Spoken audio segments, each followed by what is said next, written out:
Salam alaikum guys, j'espère que vous allez bien Inch'Allah. Dans cette nouvelle vidéo, on va parler paquets cadeaux, comme vous pouvez le constater avec le nombre de paquets cadeaux, 12 pour être exact, qui sont derrière moi. Et surtout, on va répondre à la question de à qui vont ces paquets cadeaux. Je vous dis ça dans quelques instants, surtout ne bougez pas.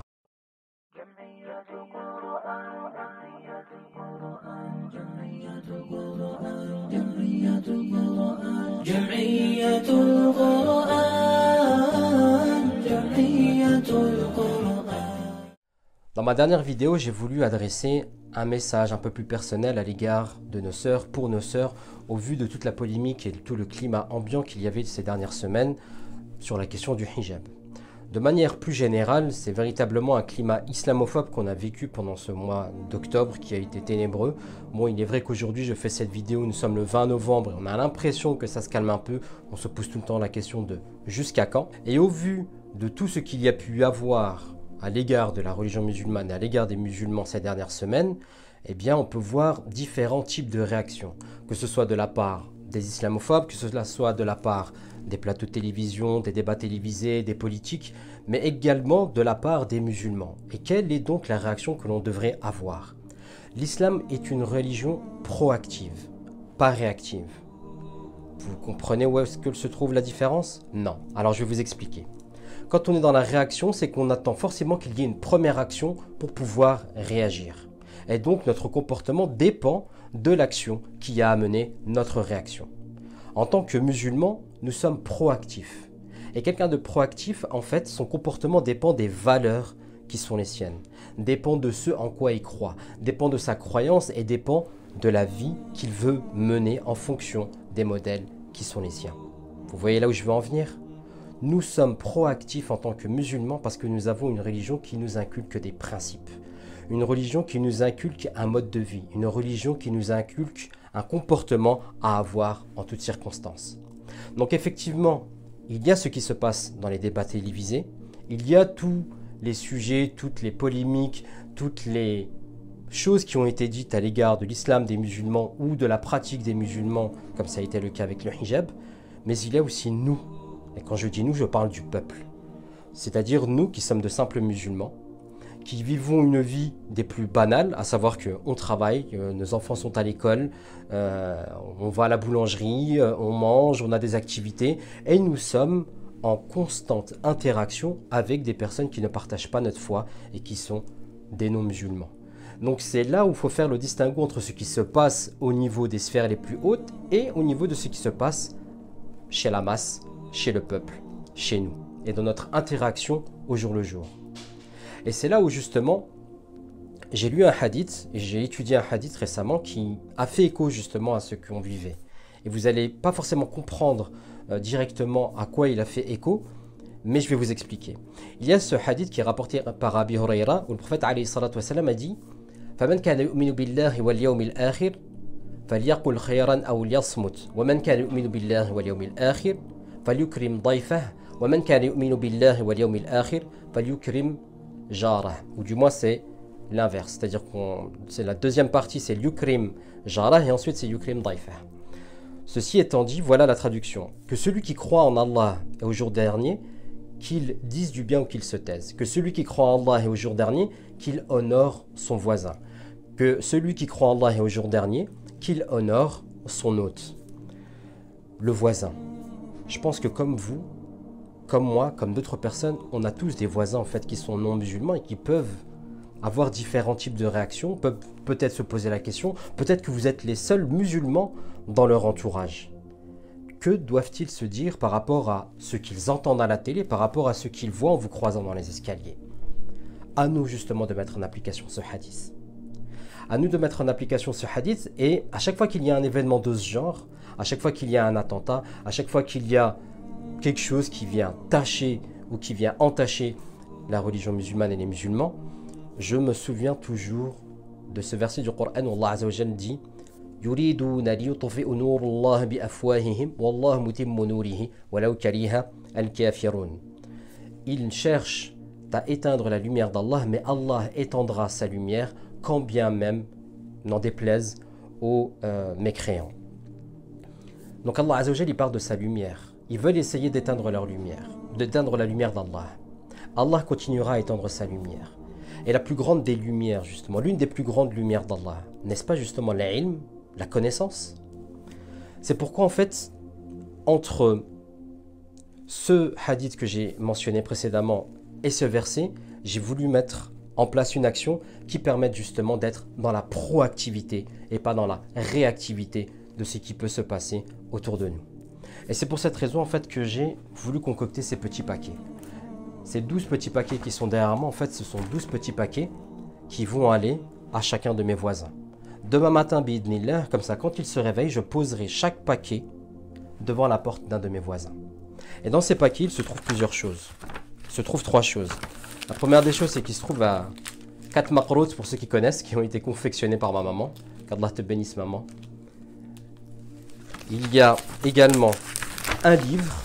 Donc je reviendrai sur le choix du livre parce que je ne vais pas emboîter le pas et pas vous spoil le reste de la vidéo, mais je vais y revenir dessus. Il se trouve surtout une lettre qui accompagne ce livre-là. Je vais vous lire la lettre que j'ai écrite à mes voisins. Chers voisins, nous espérons que vous recevrez et lirez cette lettre dans les meilleures conditions de santé physique et morale. Pour ceux qui sont inscrits à la newsletter, vous remarquez que je réutilise toujours la même introduction. Pour ceux qui ne sont pas inscrits à la newsletter, je vous invite à le faire en cliquant sur un des liens qui vous permettra de télécharger notre e-book gratuit qui vous permettra de vous inscrire à la newsletter. Donc un lien qui se trouve dans la description de cette vidéo. Je reprends depuis le début. Nous espérons que vous recevrez et lirez cette lettre dans les meilleures conditions de santé physique et morale. Tout comme nous espérons que celle-ci vous apportera autant de fraîcheur à vos cœurs qu'elle nous en a procuré à l'écrire. Si nous avons eu l'aspiration et l'inspiration de vous écrire celle-ci, c'est parce qu'au vu des derniers événements qui ont agité le pays, il nous a semblé important en tant que vos voisins musulmans de tendre nos mains vers vous. Loin de nous l'idée de nous inscrire dans une démarche prosélyte. La seule motivation qui nous stimule est à la fois humaine et spirituelle et s'inscrit dans cet adage coranique qui nous enseigne « Ô homme, nous vous avons créé d'un mâle et d'une femelle et nous vous avons répartis en peuples et tribus pour que vous vous entreconnaissiez. » La connaissance, cet élément essentiel à l'ensemble de l'humanité permettant de créer des ponts, d'anéantir des frontières et de réduire en fumée les peurs. Car assurément, nous vivons une période de peur et de terreur qui finissent par dresser des barricades entre des individus qui partagent plus de points de similitude et de proximité que de points de distinction et de distance.